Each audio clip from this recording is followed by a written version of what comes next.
Afternoon. আজকে একেবারে আটা মাখতে মাখতে তোমাদের সঙ্গে কথা বলবো। কিছুটা আটা নিয়ে নিয়েছি, একটু আজওয়ান নিয়ে নিলাম, 1 চামচের মতো রিফাইন অয়েল নিয়ে নিয়েছি। এটাকে এবার একটু মেখে এবার জল দিয়ে মেখে নেবো। এবার মাখতে মাখতে তোমাদেরকে বলি আজকে কি করব। আজকে করব একটা হেলদি রান্না। হেলদি রান্না কেন বললাম? হেলদি কিন্তু খেতে দুর্দান্ত, এবং আমরা প্রায়শই এখন যখন আমরা বাইরে বেরোই তখন খেয়ে থাকি। এটা একটা বিহারি ডিশ।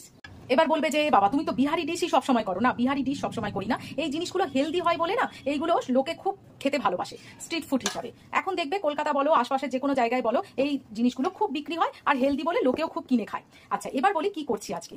আজকে করব লিট্টি চোখা। তোমরা অনেকেই খেয়েছো, আবার অনেকেই খাওনি। যারা খাওনি তারা দেখে নাও কেমন করে বানাচ্ছি, আর যারা খেয়েছো যদি না জানো তারাও দেখে নাও যে কেমন করে বানাচ্ছি। এটা প্রচন্ড হেলদি এবং খেতে দুর্দান্ত হয়। তো এখন আমি জল দিয়ে আগে আটাটা মেখে নেবো। এই যে আমার আটা মাখা হয়ে গেছে, এবার এটাকে আমি একটু সাইড করে রেখে দেবো। আর এই আটা মাখার জায়গাতেই আর একটা জিনিস মাখবো। তার আগে একটা কি করছি সেটা দেখে নাও। চোখা বানানোর জন্য একটা বেগুন নিয়ে নিয়েছি। বেগুনটাকে আমি মোটামুটি এই একটা একটা দিক করে এরকম ভাবে একটু একটু করে চিড়ে নিয়েছি। চিড়ে নিয়ে এইবারে আমি ওই চেরাগুলোর মধ্যে একটা একটা করে রসুন ঢুকিয়ে দেবো। চোখা যেহেতু আমি, সেহেতু এটাকে পোড়াতে হবে, তাই জন্য এরম ভাবে ঢুকিয়ে দিয়ে একেবারে পুড়িয়ে দেবো। রসুনগুলো পুড়ে যাবে, তখন দেখবে খেতে খুব সুন্দর লাগে এটা। এখানে একটা জালি বসিয়ে দিয়েছি আর এই গ্যাস জ্বেলে দিলাম। এইবারে আমি বেগুনটাকে সেঁকতে দিয়ে দেবো, পোড়াতে দিয়ে দেবো। আর এইখানে আমি 2টো টমেটো নিয়েছি। ওরে বাবা, টমেটো নিয়েছি। টমেটোগুলোকেও আমি পোড়াতে দেবো। এই দেখো কিরকম ভাবে চিড়ে নিয়েছি। চিড়ে নিয়ে মুখটার কাছটায় চিড়ে নিয়ে তারপরে পোড়াতে দেবো, যাতে খোসাগুলো পোড়ার পরে ছাড়াতে পারি সহজে। বেগুন পোড়ানো হয়ে গেছে, টমেটো পোড়ানো হয়ে গেছে, আমি 4-5টা শুকনো লঙ্কাও পুড়িয়ে নিয়েছি, আর এই পাশে একটা আলু সেদ্ধ করে নিয়েছি। এই পর্বটা আমার মিটে গেছে। প্রত্যেকটা কিন্তু এক একটা স্টেপ বাই স্টেপ করতে হবে। এইবারে আমি যে আটার জায়গাটায় বললাম আর একটা কিছু করে নেবো, সেইটা এবার দেখো কি করি। প্রথমে ছাতু নিয়ে নেবো। বেগুনটা গেল চোখার জন্য, আর এইটা হচ্ছে লিট্টির জন্য। লিট্টির পুর ভরার জন্য পুরটা তৈরি করছি। এইবারে এক এক করে অনেক কিছু দিতে হবে, যেগুলো এক এক করে সব দেখে নাও তোমরা। এই দিয়ে দিলাম আজওয়ান, এই দিয়ে দিচ্ছি সর্ষের তেল। এখানে কিন্তু কোনো রিফাইন অয়েল যাবে না, এখানে একটু সর্ষের তেল যাবে। সর্ষের তেলের ঝাঁঝটা এবং গন্ধটা এখানে বেশি ভালো লাগবে। এখানে দিয়ে দিচ্ছি একটু লেবুর রস। যেরকম নুন লাগে সেই রকম পরিমাণে নুন দিয়ে দিচ্ছি।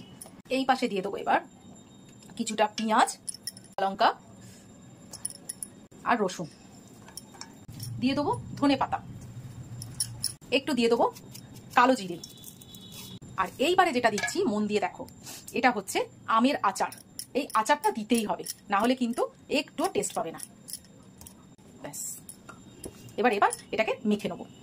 মাখাটা যখন দেখবে এই রকম মুঠো করলে মুঠো হয়ে যাবে, অথচ এরম ভাবে ভাঙলে আবার গুঁড়ো হয়ে যাচ্ছে, তখন জানবে যে মাখাটা একদম পারফেক্ট হয়ে গেছে। শুধু এই সময় একটুখানি নুনটা টেস্ট করে দেখবে যে নুনটা তোমার ঠিক হয়েছে কিনা। আটা মাখা হয়ে গেছে, পুরটা হয়ে গেছে। এইবারে চোখা শুধু জিনিসটা মাখা হবে।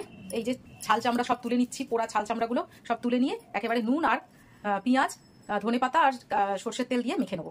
তাহলে আগে আমি মেখে নিই এটাকে। হ্যাঁ, এ দেখো চোখার সমস্ত কিছু মেখে আলাদা করে রেখে দিলাম। দেখো কি করি আমি। এই যে আটা নিয়েছি, এটা কিন্তু আটা দিয়েই হয়, ময়দা দিয়ে খবরদার করতে যেও না। ময়দা দিয়ে করতে গেলে জিনিসটা একদম ভালো হবে না। যেহেতু এটা হেলদি তাই আটা দিয়ে হবে। এইরকম বাটির মতো করে দিলাম, করে এইরকম ভাবে পুরটাই করে, যারা যারা পেঁয়াজ খাও না, রসুন খাও না, তারা পেঁয়াজ রসুন অ্যাভয়েড করবে, তাতেও ভালো লাগে খেতে। এই এরকম ভাবে মুখ বন্ধ করে আবার গোল পাকিয়ে দেবো, একদম সমান করে দেবো, তাহলে দেখতে সুন্দর লাগবে। এইবারে আমি একটা ফ্রাই প্যান গরম করতে দিয়েছি। আমার যেহেতু 3টে দরকার, আমি এই 3টে এরম ভাবে দিয়ে দিলাম। এই ফ্রাই প্যানের উপর দিয়ে এবার এটা ঢাকা দিয়ে দেবো। আর এই যে একটা ফুটো আছে, এটাকেও আমি কাগজ দিয়ে বন্ধ। দেখো আমার লিট্টিগুলো হয়ে গেছে। এইবারে আমি কিসে মেশাচ্ছি বলো তো? এটা কোনো তেল ফা কিছু নয়, এটা হচ্ছে ঘি। ঘিতে দিতেই হবে, না হলে কিন্তু লিট্টি চোখার স্বাদই আসবে না। এইবারে আমি এটা এরম করে ভাঙবো। ও কি গরম! এই ভাঙলাম। দেখো পুর দেখো, বাজারে কিন্তু তুমি এত পুর পাবে না। তুমি এইখানে যেরকম পুর দেখতে পাচ্ছ, বাড়িতে তো একটু পুরটা আমরা বেশি করেই দিই। এইবারে একটু লিট্টি নিয়ে নেবো, একটু চোখা নিয়ে নেবো, আর একটু পুদিনার চাটনি নেবো।